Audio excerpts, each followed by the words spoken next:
ఈరోజు మూలారెడ్డి గారి 4వ వర్ధంతి సందర్భంగా నన్ను ఆహ్వానించిన రామకృష్ణారెడ్డి గారికి, వారి కుటుంబ సభ్యులకి, తండ్రి చనిపోయిన తర్వాత వారి జ్ఞాపకార్థం ఈ నియోజకవర్గంకి చేసిన సేవలు ప్రజలకు ఇంకా దగ్గర అయ్యేదానికి రామకృష్ణారెడ్డి గారు చేస్తున్న ఈ కార్యక్రమాలు వారి తండ్రి పేరున నిజంగా హర్షణీయం, చాలా మంచి సాంప్రదాయం అనేది స్పష్టంగా తెలియజేస్తాను. మూలారెడ్డి గారితో నాకు పరిచయం 99లో నేను అసెంబ్లీలో ఉన్నప్పుడు. నాతో పాటు 5 సంవత్సరాలు ఆయన అసెంబ్లీలో ఉన్నారు. వారు రూలింగ్ పార్టీ, మేము అపోజిషన్.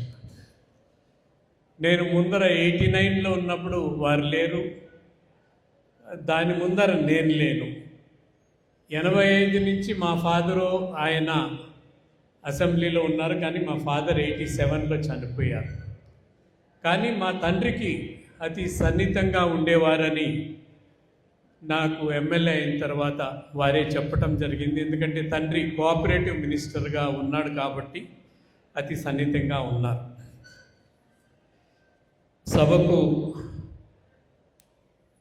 విచ్చేసిన మూలారెడ్డి గారి అభిమానులందరికీ, ఎవరైతే ఈరోజు గ్రహీతలకు, వేదిక పైన ఉన్న పెద్దలందరికీ, వేదిక ముందరున్న పెద్దలకు, సోదరులందరికీ నా హృదయపూర్వక వందనములు. క్యాన్సర్ స్క్రీనింగ్కి, క్యాన్సర్ అవేర్నెస్కి చేస్తున్న కార్యక్రమానికి కూడా దీంతో భాగం చేసి ప్రజలకు సేవ చేయాలనే ఉద్దేశంతో వారు చేస్తున్న కార్యక్రమానికి హర్షిస్తూ,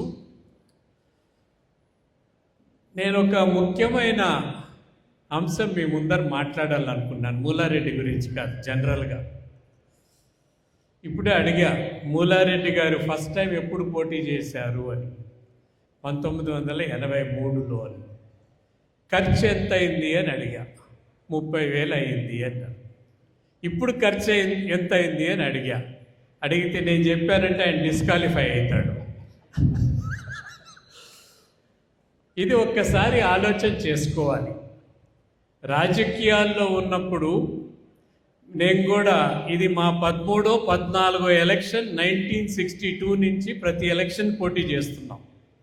1962 నుంచి ఇప్పుడు వరకు ప్రతి ఎలక్షన్ మా కుటుంబం పోటీ చేసింది. మా తండ్రి గారు ఒక 4 సార్లు, నేను ఒక 4 సార్లు ఉన్నా. ఇప్పుడు నా తమ్ముడు తెలుగుదేశం పార్టీలో ఎమ్మెల్యేగా ఉన్నాడు. మొట్టమొదటిసారి 1962లో మా తండ్రి పోటీ చేసినప్పుడు 3 నెలలు ఎలక్షన్ ఉండేది. అప్పుడు నాగిరెడ్డి గారు, విజయ స్టూడియో నాగిరెడ్డి గారు మా బంధువులు కాబట్టి సినిమా యాక్టర్లు వాళ్ళు కూడా క్యాన్వసింగ్కి వచ్చారు. 3 నెలలు ఎలక్షన్కి కలిసి 18,000 రూపాయలు అయింది. ఎంత? 18,000 రూపాయలు. ఇప్పుడు ఖర్చు ఎంత అవుతా ఉంది ఒక ఎలక్షన్కి ఎమ్మెల్యే పోటీ చేయాలంటే? ఒకసారి బాగా ఆలోచన చేసుకోవాల్సిన అవసరం ఉంది. నాయకులు కానీ, నేను మొట్టమొదటిసారి ఎలక్షన్ నిలబడినప్పుడు నాకున్న బూతుల్లో 1989లో నాకున్న బూతుల్లో 60% మంది డబ్బు తీసుకోలేదు. బూత్ నాయకులు, గ్రామ నాయకులు మేము పెట్టుకుంటాంలే అని. మనం బూత్కి ఎంత ఇచ్చేటప్పుడు 1,500 1,200 ఇచ్చేది ఒక బూత్కి. ఇప్పుడు ఓటర్కే 2,000 మినిమం. ఈ డబ్బు తీసుకున్న మీది తప్పు కాదు, ఓటర్ది తప్పు కాదు, ఇస్తున్న నాయకులదే తప్పు. ఒకసారి డబ్బు తీసుకున్న తర్వాత మీ ఓటుకు విలువ ఉందా అనేది ఒకసారి ఆలోచన చేసుకోవాలి ఓటర్లు కూడా. అంటే పోనీ చదువు రాని వాళ్ళు, కూలికి పోయేవాళ్ళు డబ్బు తీసుకున్నారంటే సరే, బాగా చదువుకున్న వాళ్ళు, 1,00,000 రూపాయలు జీతం వచ్చే వాళ్ళు కూడా డబ్బు తీసుకుంటున్నారు. అది అడిగి తీసుకుంటున్నారు. నాకు పోస్టల్ బ్యాలెట్ మీ చేతికి ఇస్తాను, ఇంకా కొంచెం ఎక్కువ ఇవ్వండి అని అడుగుతున్నారు. ఇది ఎంతవరకు సమంజసము అనేది ఒక్కసారి ఆలోచన చేసుకోవాలి. కరెంటు పోయిందంటే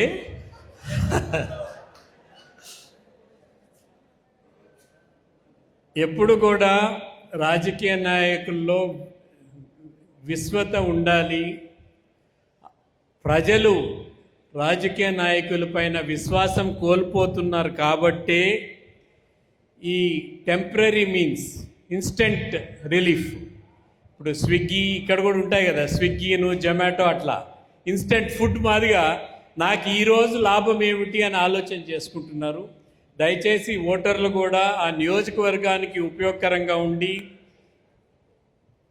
చాలా కాలం వరకు మనకు సేవ చేసే వాళ్ళని మీరు రామకృష్ణారెడ్డి వారి కుటుంబం లాంటి కుటుంబాన్ని ఎంచుకునే దాంట్లో నాది కొంచెం పాత్ర ఉంది.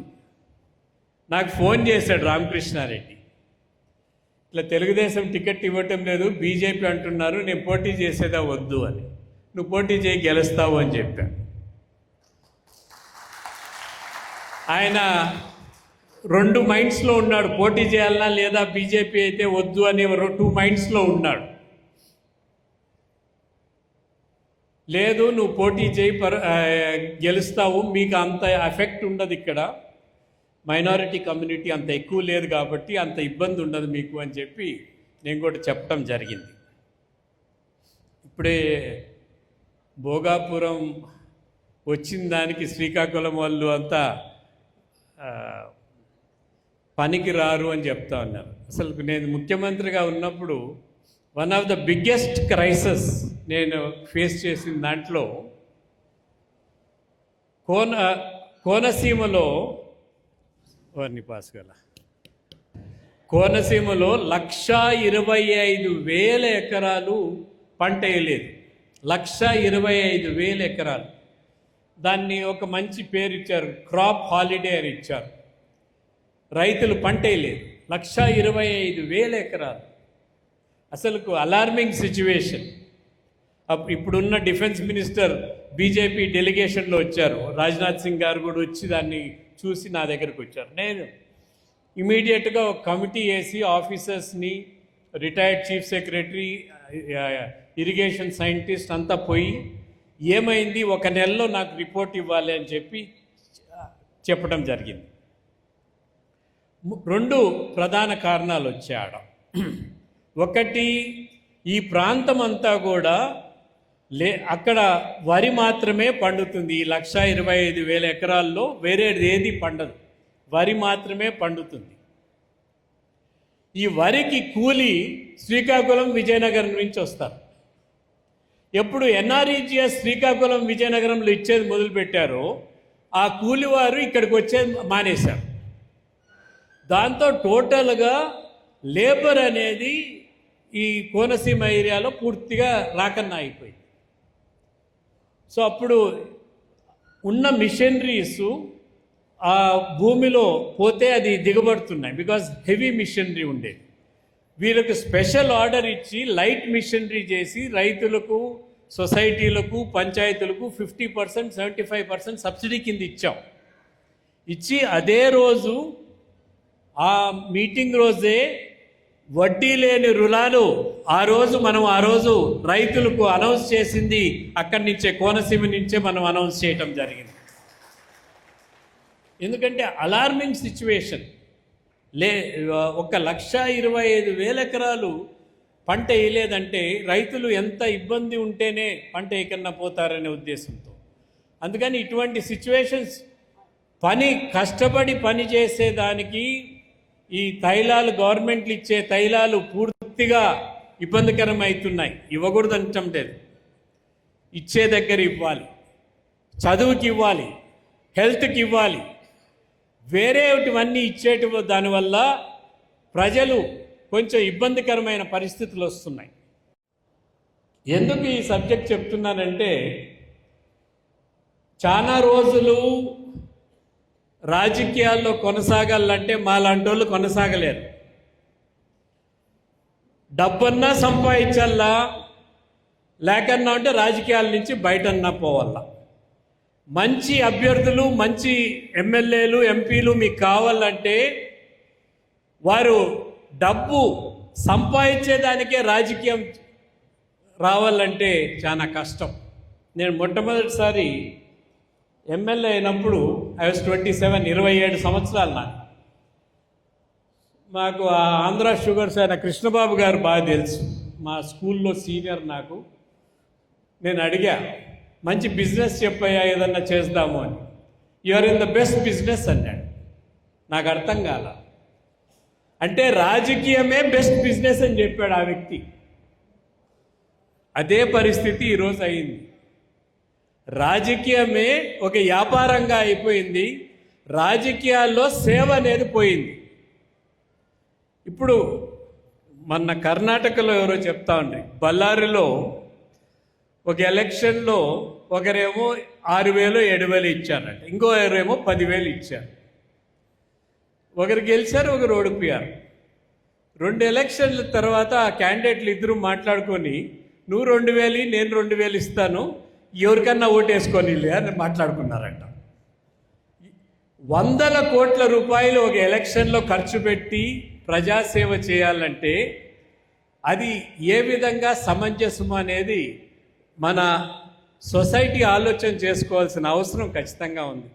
నేను ఎందుకు మూలారెడ్డి గారి వర్ధంతి సందర్భంగా మాట్లాడుతుంటే, ఆయన కూడా ఇప్పుడు 10 సార్లు పోటీ చేశారు. వాళ్ళు 10 సార్లు 6 సార్లు ఎమ్మెల్యేలు అయ్యారు. చాలా రోజులు ఇట్లా కొనసాగలేదు. ఎక్కడో డబ్బు ఖర్చు సంపాదించాలి, ఇటు తెచ్చి పెట్టాలి. ఇక్కడ డబ్బు సంపాదించాలంటే కుదరదు, ప్రజలు ఆశ్రయించుకుంటారు. మీ తండ్రి వాదగా ఉన్నాడు, నువ్వు ఇక్కడే మా దగ్గరనే డబ్బు సంపాదిస్తావా అని అంటారు. సో బయట సంపాదన చేసి ఇక్కడ వచ్చి రాజకీయంలో పెట్టి మనం రాజకీయాలు చేసుకోవాల్సిన అవసరం ఉంది. సో చాలా కాలం మీకు మంచి నాయకులు దొరికేది కష్టం ఈ విధంగా ఉంటే. ఒకసారి సొసైటీ అంతా కూడా ఆలోచన చేసుకోవాలి. ఇంకోటి నేను గమనించాను, అభివృద్ధికి ఓటుకి సంబంధం లేదు. ఒక నియోజకవర్గంలో నేను పూర్తి బాధ్యతతో, పూర్తి నమ్మకంతో, అనుభవంతో చెప్తున్న మాట. నాకు ఒక ఊరు ఉంది, మంచాలమంద అని, చాలా రిమోట్ ప్లేస్. 9 కిలోమీటర్లు దానికి రోడ్డు ఉండేది లేదు. నేను ఎమ్మెల్యే 89లో అయినా కూడా ఎప్పుడూ ఆ గ్రామానికి నేను 2002 వరకు పోలేదు ఆ గ్రామానికి. ఎందుకంటే 9 కిలోమీటర్లు నడచాలి. ఎప్పుడో మా తమ్ముడు పోయేవాడు, లేకన్నా అంటే మా పక్కన ఊరు పక్కన మా బంధువులు ఉండేవాళ్ళు, వాళ్ళు చూసుకునేవాళ్ళు. 800 ఓట్లు 900 ఓట్లు ఉంటాయి. నేను పోయేవాళ్ళకి అంతా ఫార్వర్డ్ కమ్యూనిటీనే. ఒకరికి ఇంటిపైన చెత్త లేదు, ఒకరికి ఇల్లు సరిగ్గా లేదు, రోడ్డు లేదు, వారికి ఇరిగేషన్ ఫెసిలిటీస్ ఉన్నా కూడా ఇరిగేషన్ ఫెసిలిటీస్ లేవు. ఇది చూసి 2004లో గవర్నమెంట్ వచ్చిన తర్వాత శ్రద్ధ తీసుకొని అందరికీ ఇండ్లు కట్టించా. 500 ఇండ్లు ఆ ఒక్క గ్రామానికి ఇచ్చా. అది చిన్న గ్రామమే, పెద్ద గ్రామం కాదు. ఒక 1200 ఓట్లు ఉంటాయి. దాన్ని సపరేట్ చేసి మండల్ ప్రెసిడెంట్ కూడా ఆ గ్రామం వాళ్ళకే ఇచ్చాం. ఆ మండలానికి మంచి చెక్ డ్యామ్స్ 2 కట్టించా. వాళ్ళకి ఒక 4,000 ఎకరాలు నీళ్ళు వచ్చేట్టుగా చెక్ డ్యామ్స్ కట్టించా. Road 9 biggest road in PMGSY స్టేట్లో 6.5 కోటి రూపాయలు ఆ ఊరికి వేయించా. రోడ్డు వచ్చింది, బస్సు వచ్చింది, ఇండ్లు వచ్చాయి, నీళ్ళు వచ్చాయి పొలాలకి. ముందర ఎలక్షన్లో 300 ఓట్లు నాకు మెజారిటీ వచ్చింది. ఆ ఎలక్షన్లో 30 ఓట్లు మెజారిటీ వచ్చింది. అభివృద్ధికి ఓటు పడుతుంది అనుకునేది పొరపాటు.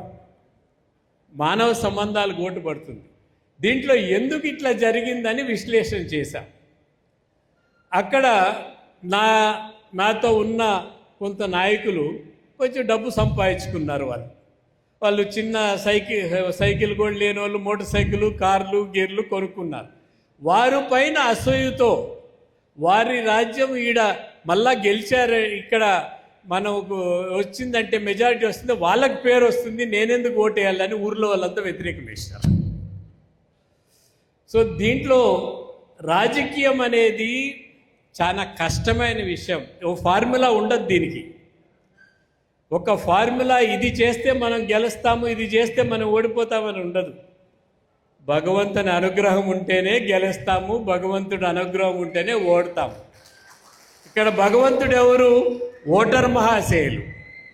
ఓటర్ మహాశయులు తలుచుకుంటే గెలుస్తాం, ఓటర్ మహాశయులు తలుచుకోకన్నా అంటే ఓడిపోతాం. అది పరిస్థితుల్లో 4 రాష్ట్రాల్లో, మన రాష్ట్రాల్లో ఇచ్చినట్టు వారికి కూడా తైలాలు ఇస్తే, బీహారు, ఒరిస్సా, వెస్ట్ బెంగాలు, ఛత్తీస్గఢ్, ఈ 4 రాష్ట్రాల్లో మనం ఇచ్చినట్టే డబ్బులు ఇస్తూ ఉంటే ఇంకా ఇండియానే కొలాప్స్ అవుతుంది. లేబర్ అంతా కంప్లీట్ ఇక్కడి నుంచే వచ్చేసారు. పూర్తిగా గ్రామాల్లో కూడా వ్యవసాయ పనులకు కూడా బెంగాల్ నుంచో బీహార్ నుంచో వచ్చి పనిచేస్తున్నారు. మన వాళ్ళు పనిచేసే పరిస్థితిలో లేరు. వ్యవసాయం సంక్షోభంలో ఉంది. కూలీలు ఎక్కువైపోయినాయి, రైతుకు గిట్టుబాటు ధర దొరకటం లేదు. ఇది కూడా బాగా ఆలోచన చేసుకోవాలి. కేంద్రం కూడా ఆలోచన చేసుకోవాల్సిన అంశం ఎడిబుల్ ఆయిల్, మనం తినే వంట నూనె. సంవత్సరానికి ఇప్పుడు 1,25,000 కోట్లు ఇంపోర్ట్ చేసుకుంటున్నాం. సంవత్సరానికి 1,25,000 కోట్లు మన దేశంలో పండించలేమా? రైతుకు గిట్టుబాటు ధర ఇస్తే ఎందుకు పండించలేరు మన రైతుకు? ముందరే ధర ఫిక్స్ చేసి, మీరు వేరుశనగ అయితే ఇంత రేటు ఇస్తాం, మీరు ఖచ్చితంగా చేయండి అంటే ఖచ్చితంగా చేయగలుగుతారు. ఒక కమిట్మెంట్తో ముందరకు పోతే చాలా మార్పులు తీసుకొని రావాల్సిన అవసరం ఉంది. మొన్ననే ప్రధానమంత్రి గారు గోల్డ్ కొనొద్దని చెప్పారు. ఎందుకంటే మన డాలర్ ఎక్స్పెండిచర్ ఎక్కువైతా ఉంది. పెట్రోలియం ప్రోడక్ట్స్ మనం వేరే వాళ్ళపై డిపెండ్ అవుతున్నాం. ఎడిబుల్ ఆయిల్, పల్సెస్, బ్యాడ్లు కూడా మనం ఇంపోర్ట్ చేసుకుంటే మన పరిస్థితి ఏమిటి? మనం అగ్రికల్చర్ కంట్రీ అని ఎట్లా చెప్పుకోగలుగుతాం? కందిబ్యాడ్లు, కందిపప్పు, కందిబ్యాడ్లు, సోయాబీను, కార్న్ కూడా ఇంపోర్ట్ చేసుకుంటాం. సో ఇవన్నీ కూడా మన రైతులకు ప్రోత్సాహం ఇచ్చి, మంచి ధర ఇచ్చి, వారికి ముందర తీసుకొని రాగలిగితే మంచి ఫలితాలు వస్తాయి. నేను కొన్ని మౌలిక అంశాలు తీసుకొని రావటం జరిగింది మీ ముందరికి. ఆలోచన చేయండి. ఏ విధంగా రాజకీయాలు ఉండాలో సమాజమే దాన్ని మార్చాల్సిన అవసరం ఖచ్చితంగా. ఇప్పటికీ కొన్ని రాష్ట్రాల్లో, మధ్యప్రదేశ్ కానీ, కేరళ కానీ, వెస్ట్ బెంగాల్ కానీ, కేరళలో అయితే 5-6 లక్షలు అవుతుంది ఎలక్షన్కి, అంతే. ఇప్పటికి కూడా మధ్యప్రదేశ్ ఆ ప్రాంతంలో 25-30 లక్షలు అవుతుంది. బెంగాల్లో కూడా అంతే, తక్కువ. మన ప్రాంతాల్లోనే విపరీతమైన అది డబ్బు ఖర్చు అవుతూ ఉంది. ఇది మంచి, మన సొసైటీకి, మన దీనికి, ప్రభుత్వాలకి మంచి పద్ధతి కాదనేది తెలియజేస్తూ, మరోమారు నేను ఈ కార్యక్రమంలో భాగస్వామ్యం అయ్యేదానికి పిలిచిన రామకృష్ణారెడ్డి గారికి కృతజ్ఞత తెలియజేస్తూ, పెద్దలకి, సన్మాన గ్రహీతలు ఇద్దరికి కూడా మా పూర్వజన్మ సుకృతంగా వారిని గౌరవించగలిగామని చెప్తూ, మేడం గారైతే నేను సమైక్యాంధ్ర ముఖ్యమంత్రిగా ఉన్నప్పుడు చాలాసార్లు ఆమె స్పీచెస్ ఇది నేను పిలిపించి మాట్లాడటం కూడా జరిగింది. నేను చాలా స్ఫూర్తిదాయకంగా మాట్లాడతారు. సమాజం గురించి కానీ, భక్తి గురించి కానీ, మన ప్రవర్తన గురించి కానీ చాలా మంచి సందేశాలు ఇస్తారు.